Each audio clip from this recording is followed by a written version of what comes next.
If you're anything like me, you've probably bought way too much gear. I've had so much regrets buying certain things that I thought that I needed and I just didn't need. Whether it's things like gimbals or sliders and things like that, which are really handy to have, but rarely. And they're things that I've purchased and really honestly I should have just rented for specific purposes. On the flip side of that, there are a few things that I've purchased that I use every single day and I absolutely love. So today we're talking about 5 things that I think every filmmaker should invest in because they make a massive difference to your workflow. First off, let's talk about lenses. Now, lenses are one of those things that I've invested a lot of money into, and for good reason.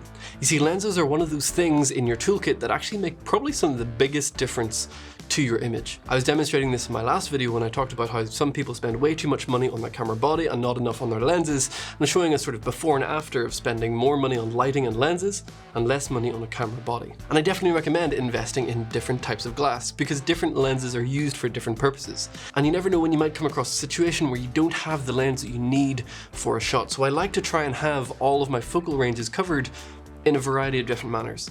My favorite lenses to use, however, are actually cinema lenses.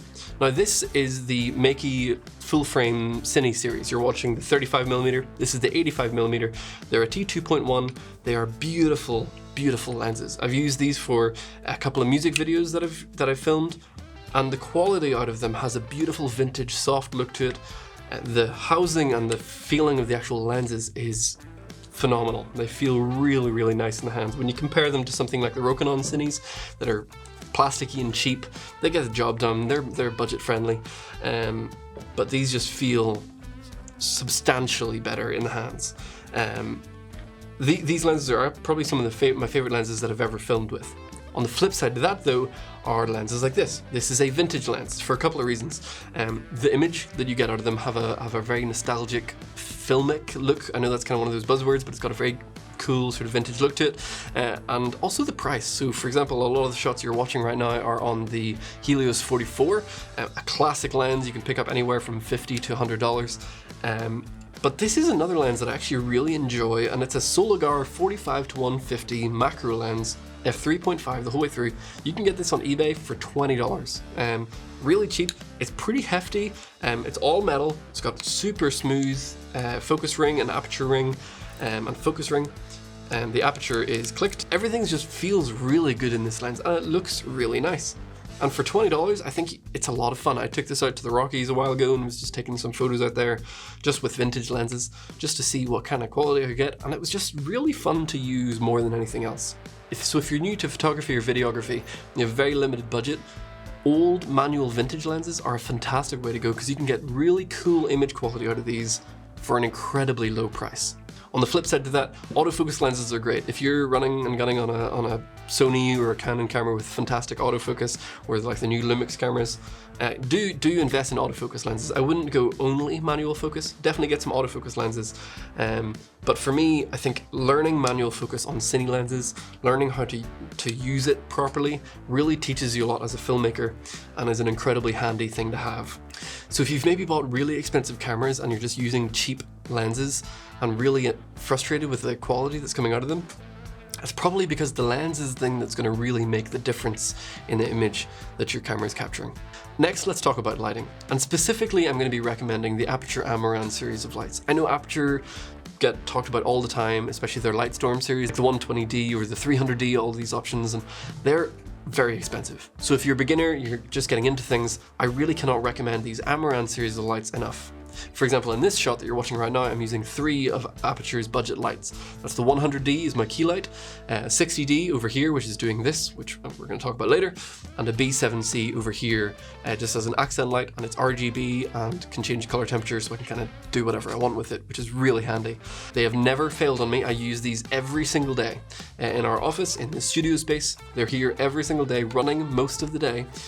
Because I don't even use the overhead lights in this room. Sometimes this one, which is the 60X, actually just runs all day long. I've been trying to see how long it'll last. Now, I can't describe just how much of a difference that lighting can make to your shot. Without proper lighting and just trying to rely on natural lighting and trying to control it in certain ways, just makes life so much harder. Once you start investing in lighting, you just can't go back. So I definitely encourage you to invest in good lighting. And these would be my recommendations. They're not the cheapest lights you can get. GVM and Godox make cheaper lights, but my experience with those brands, GVM mainly with their light panels, are fine. And the Godox lights, I've bought 4 of those. 3 of them have broken on me, and the last one, the color temperature is so off that I just don't use it because it makes me look ill when I try to use that as my key light. So that's where I've kind of landed on these Amaran lights. I think for the price to performance, they are the best bang for the buck that you can get. Now, they are made of plastic. They will break if you drop them or beat them around too much, so you should be careful with these. But again, for the price, I think they're hard to beat. Now, number 3 is going to seem a little bit boring, so I'm going to go through it really quickly. NPF batteries. Honestly, NPF batteries are some of the best things that I've ever invested in. I've got loads of them. I've got an entire shelf over here covered with NPF batteries, all charging at the moment. These things are incredible. For the price, you can get a huge amount of power for so little money. For example, these Power Extra, the 970 batteries, you can get 4 of these, which are 8,800 milliamp hours for like $100 with a charger. Now, if you're trying to get that same amount of power with V-mount batteries, you're spending 2 to 3 times as much at least. Now, V-mount batteries are great, don't get me wrong, but again, this channel is mainly trying to talk about budget alternatives to expensive gear. There's a lot of people out there that recommend really expensive stuff for good reason. The more expensive gear does tend to be better. But honestly, these little NPF batteries I use for literally everything. They can power lights, they can power cameras, they can power your phone, they can power literally any type of device that you can use in the videography world. And especially with things like this, which is a little Ulanzi NPF battery plate with a D-tap port, a USB-A port, and a USB-C port, you can use these for so much. When you're traveling around, you don't want to be carrying around big V-mount batteries all the time.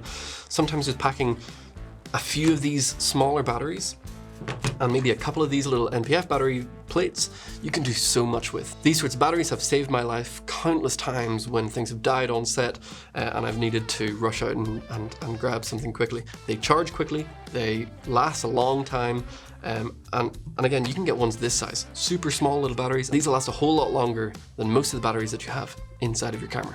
So NPF batteries, absolutely fantastic. I know it's boring, so we're going to move on to number 4. So for number 4, let's talk about light modifiers.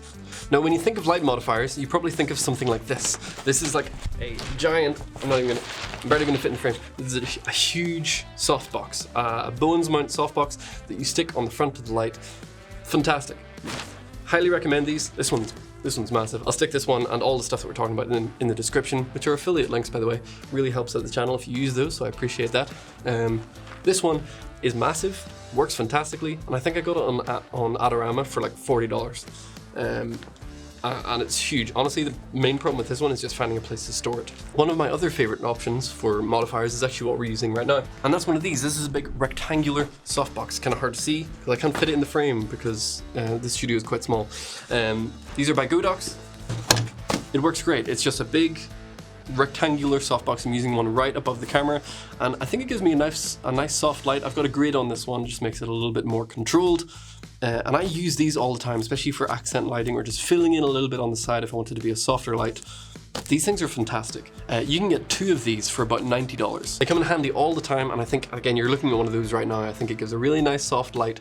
It's not quite as soft as something like the giant one over here, but again, in this room being this small, this is really hard to move around, and this room is multi-purpose. It's not used just for me. We film our podcast in here, and there's, that's just too much to move around in here. I use that a lot for other situations, just not really for this.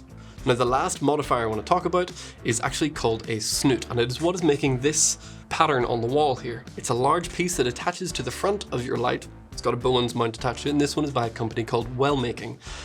Now, what you can do is you can get little metal discs that you place on the inside of the light, and it'll change the background that it'll add to your shot. So for example, I have this one set up to kind of look like that there's a window on this wall. There's no window. This room has no windows at all, which is incredibly handy for making videos because that means that there is no change of light while I'm shooting. So the handy thing about this room is that we have no windows, but I really like the look of having some light coming in and hitting the wall. And that's where this comes in handy. Alternatively, you could use some of the other discs that come in with the Wellmaking kit that you can buy. This is one of those purchases, again, I use every day. I think it adds so much to talking headshots, whether it's interviews, anything like that. I think it just works super, super well. For our podcast, it just adds a little splash of something interesting to the wall. And I just really enjoy it. It just kind of makes me smile every time I use it. It's just kind of fun to use. You can dial in the focus, you can make it sharp or blurry, depending on what you want to do. If you're into 3D printing, you could actually make your own little discs and do whatever you want with it, make it look a little bit different. And it's just a lot of fun as well. And I think for the price, I think it's around about $100, $120, which isn't the cheapest thing in the world for sort of a fun thing to have in the background. And I've just never regretted buying one of these. It's just been a lot of fun to use. I know that one's a bit more specialty, but I've also got a lot of comments in other videos asking how I get this to happen. So I definitely recommend, if you have the budget for it and you're maybe doing talking headshots like this or interviews and you want to add a little bit something interesting in the background, or maybe you work for a company that do this sort of stuff and you maybe want to stick their logo in something like that to have their logo shining in the back, and you get some gels, a bit of color, whatever it might be. You can do tons with those. It's a lot of fun. Would highly recommend.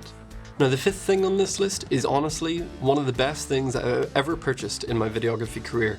It's something that I've never regretted, and I could not recommend more to anybody getting into filming, whether it's filming themselves, doing music videos, doing any form of content. I take these with me everywhere. I'm using 3 of them right now, and that's C-stands.